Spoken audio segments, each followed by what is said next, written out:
ప్రభు యేసుక్రీస్తు నామమున ప్రియ సోదరి సోదరులందరికీ కూడా శుభవందనాలు తెలియజేస్తున్నాను.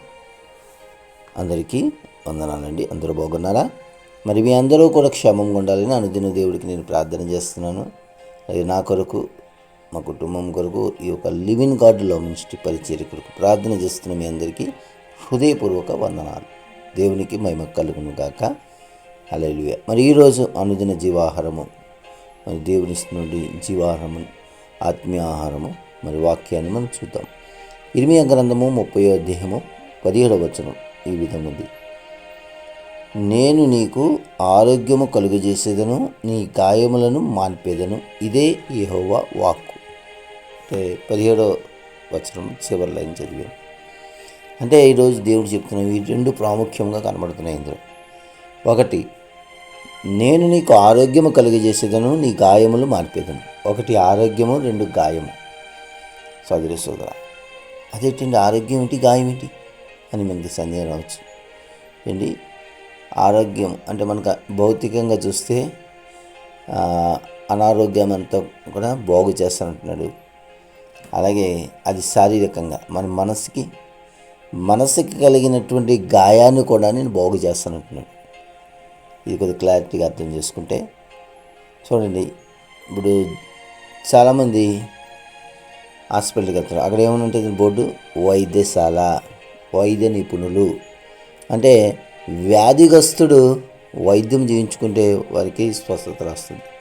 అంటే అనారోగ్యం ఉన్నవాడు వైద్యశాలకు వెళ్ళినప్పుడు అక్కడ వైద్యులు ఏం చేస్తారు, నిపుణులు వారికి మందుల ద్వారా, ఆపరేషన్ ద్వారా మొత్తం స్వస్థత జరుగుతుంది. అది శరీరానికి. మరి మనసుకి పడ్డ గాయము అంటే చూడండి, కొంతమంది మందులు వాడుతుంటారు కానీ జబ్బు తగ్గదు. చాలామంది నేను ఎన్ని మందులు వాడినా నీ జబ్బు తగ్గట్లేదేంట్రా అని అంటారు. అదే మందులు వేరే వాళ్ళతో తగ్గుతాయి. అసలు ఆయనకు వచ్చింది ఏంటి, జబ్బు కాదు, అదొక రోగం. అంటే శరీరానికి వచ్చేది ఒకండి అనారోగ్యం అయితే ఏంది, ఆ ఒక మనసు కలిగింది రోగం. మన దేవుడు వైద్యులకు పరమ వైద్యుడు మన యేసయ్య.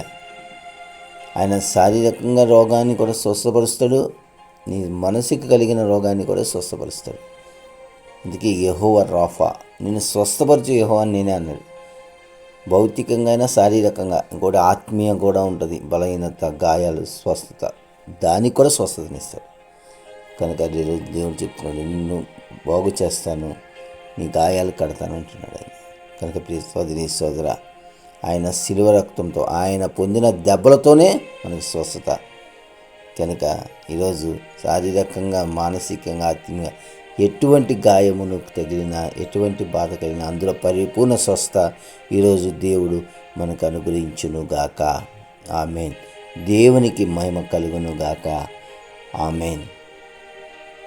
మరి ఈ దినం మన పుట్టినరోజు, వివాహ దినములు జరుపుకుంటున్న వారందరికీ దేవుని నూతన దయా కిరీటాన్ని అనుగ్రహించును గాక.